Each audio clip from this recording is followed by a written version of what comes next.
เฮ้ยโอ้เพชรน้ำตาย่อยละโอ้ตาย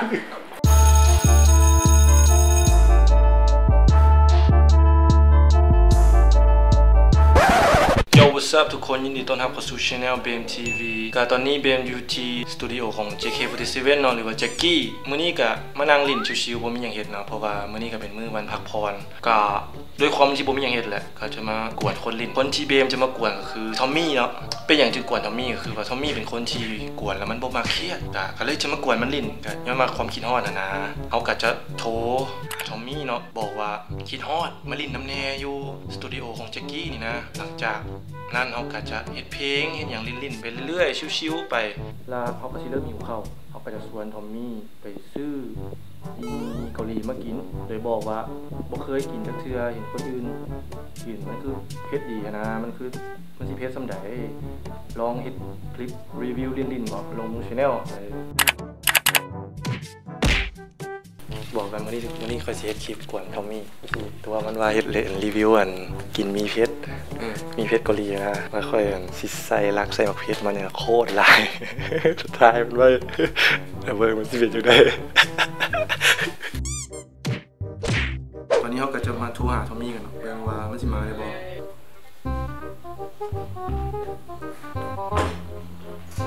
ฮัลโหลทอมมี่อยู่ไสอยู่บ้านออกมาหาแม่คินฮอนอยู่สตูดิโอแจ็คกี้นะมาเฮ็ดเพลงกันบ่ได้เฮ็ดโดนนี่นะอยู่นี่แล้วหาของออกมาฮอดกี้นี่30 นาทีเด้ออย่าไกลเลยเลงซิ่งอย่าให้ไปแซง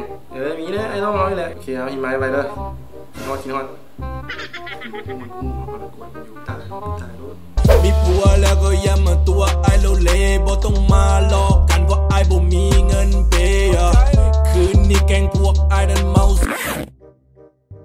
เป็นไงเขามีเฮ็ดจักเพลงวันนี้จะเพลงนึงก็ได้โดนแน่นอนวันนี้โดนแน่นอนโอ้เท่เลยต่างๆไปใช่มานอนอยู่บ้านพักผ่อนนี่ขาดเวียกวันนี้ครับขาดเวียกเลยมาชวนมาเฮ็ดเพลงจนขาดเวียกอ่ะตรงนี้ช่วงเวลาว่างกันเลยเห็นใช้ช่วงเวลาว่างเป็นประโยชน์วันนี้มาชวนเห็ดกันแล้วเลยรีวิว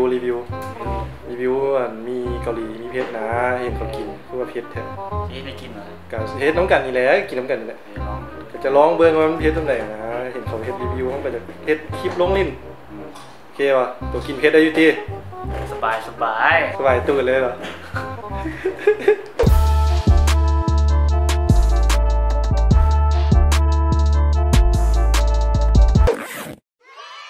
ดูเข้าพอดีเลยชนะกินมีป่ะพอดีเลยคลายเลยรีวิวมีเลยป่ะได้ป่ะอยู่พอดีตอนมีพอดีตอนนี้กำลังหิวข้าวพอดีไอ้มีได้3 ห่อเลยมีเพชรเกาหลี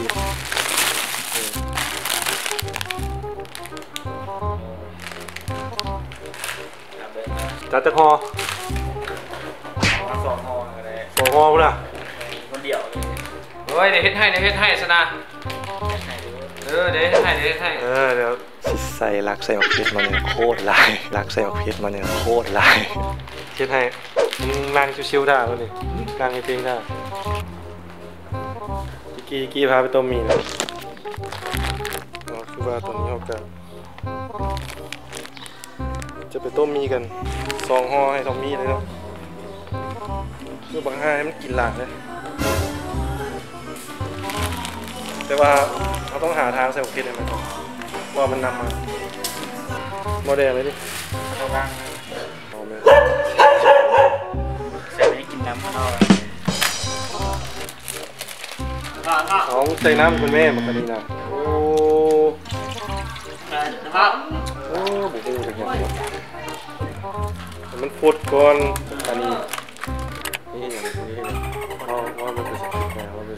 วันนี้เราจะมาเฮ็ดรีวิวมีเกาหลีเพชรคูณ2รายการยังไงกับรายการทอมมี่ยามี่แซ่บอยู่ลาลองกินได้คนมองไหม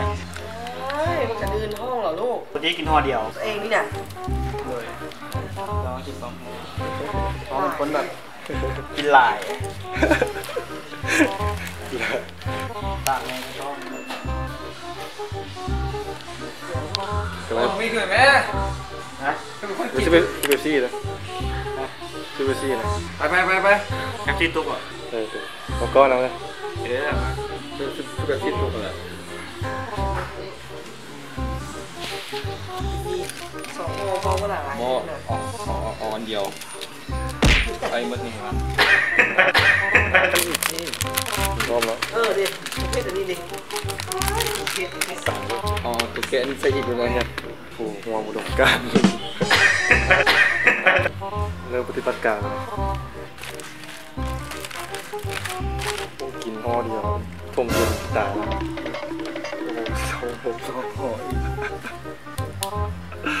โอ้ยป้าลูกมันแดงขนาดนั้นน่ะเสียดูว่า2 ถุงอีกก่อน3 ถุงเลยใส่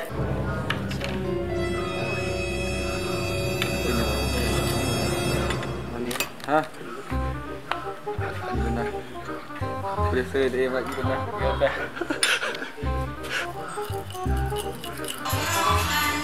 ลงมาตอนนี้เข้าใจแล้วมาแล้วตอนนี้ขึ้นไปเดินท่าแล้วไอ้ต้มให้เดี๋ยวกูเฮ็ดให้กินชาความเค็ด2 ห่อบวกกับเค็ดสูตรให้มันกินคำใหญ่บาดเจ็บแล้วถ่ายแค่คำแบบงับมาแล้วเมนูเด็ดของเรา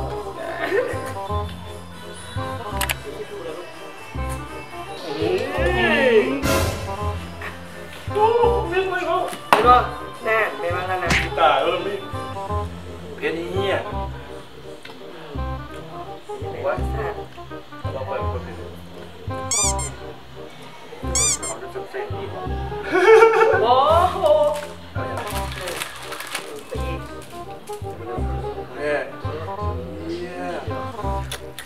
อ๋อโคตรแดงแดงมีมรณะบอกเลยเฮียทำมีแล้วไปรีวิวเอาไฟเลยจึงเห็นแจ้งเป็นยัง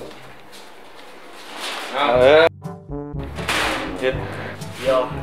ม้วนแบบจับม้วนเข้าแบบคำไงนะว่าหมายนะบาทเดียวนะแบบคล้ายๆว่าซ่อมจุบแล้วหมุนเอาขึ้นมาสินะยังงับเอามาแซ่บเนาะรีวิวกินมันก็ต้องรีวิวกี่สั้นมันก็คือเขาเฮ็ดเด้มาเปิดรายการคำใหญ่คืออันที่3 5 ส่วนกินคำใหญ่เปิดรายการกันแม่เดี๋ยว3 2 1โยมาแล้วนี่คือเมนูเด็ดเนาะแล้ววันนี้เขาจะลองกินกันดูว่าจะเผ็ดจะเดือดจะมันต้องใดอย่าจะพร้อมแล้วนี่ไงเด็กจะไปโอ้เป็นแบบเผ็ดธรรมดาใส่ห่อเดียวนี่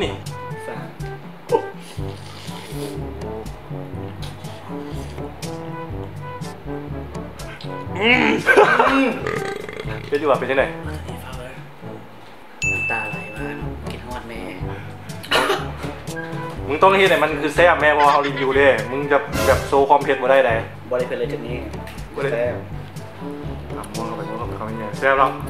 แซ่บหรอสุดยอดเลยสุดยอดจนแบบแซ่บจนมีน้ำตาไหลโอ้เผ็ดห่อเดียวมีเหลือด้วยยังต้องเอาได้เติมให้ว่าเติมอีกมีเติมอีกป่ะเรื่องกินเนี่ยไม่ยอมแพ้ไปเลยกินในเบิร์ดของแซ่บของฟรีไปนี่แซ่บจริงซึ่งเลย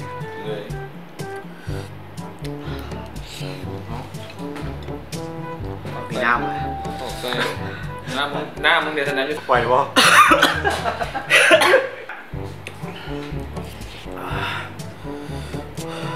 สวกเข้ามาเดียวเลยฮะ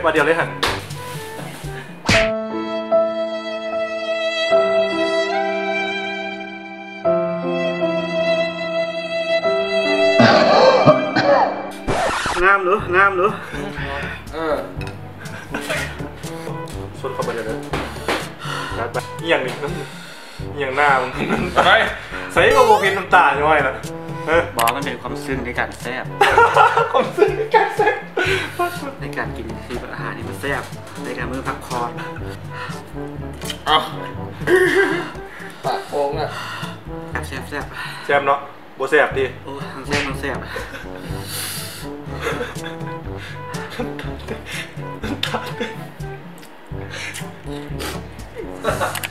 โอ้ทานกลัวเลย กินลูกไหนแล้ว ขนาดเซฮอเดียวนี่นี่ เอาน้ำเอาอีก อ้าว เปล่า ชิวๆเรื่อย ซิวเรื่อยๆแล้วนี่วะ โอ้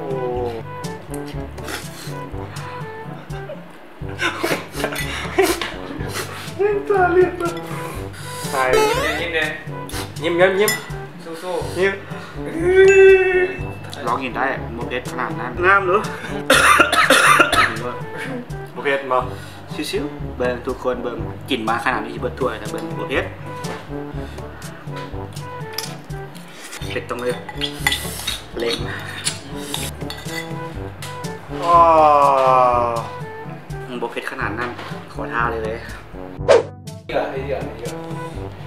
การเดียวกิน ทุกทีบาทเลย มันเป็นความสามารถเฉพาะตัว ง่วงไม่ใส่มึงสั่งหรอ ใน เห็นแล้วดิบอกว่าสองห่อกูซิมึงสิตายแล้วนะมึงว่าใส่เพชรผงไปอีกเลย2 บวง กินล้อกินจนสิตายแล้วนะ นั่งเลยเบานั่งเลยเบา ปิดรายการได้ไหมปิดรายการได้ไหม เอา ปิดรายการ รายการ เดี๋ยวเบอร์ละติดตามโย่ทุกคนติดตามที่รายการได้เฮ้ยทุกคนโย่ทุกคนนี่ก็จบรายการมาแล้วกับรายการทอมมี่ยามี่